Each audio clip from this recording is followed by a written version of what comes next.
so that you're not waiting for an analyst to go in there and log in the environment and put in an access control list or disable an account or shred a web session or whatever they need to do. It just does it for you, right? And that's the key for everything we're going to do with IntelliThreat is being able to react very, very quickly. Um, Attackers, again, as you'll see, again, we talk about the shrinking of dwell time, the shrinking of the um, uh, kill chain, right? So attackers are trying to move very, very quickly, and they can do that because the technical aspect of attacking now has been replaced by adversarial AI. And so we need to respond with just as much speed and just as much force, right? So responses at machine speed is very, very important.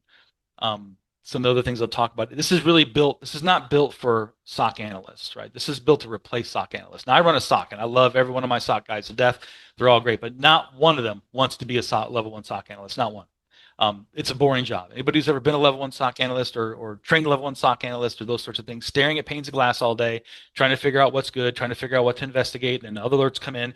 It is a never-ending, thankless job that will burn you out probably faster than just about anything. Maybe even a level one help desk IT guy.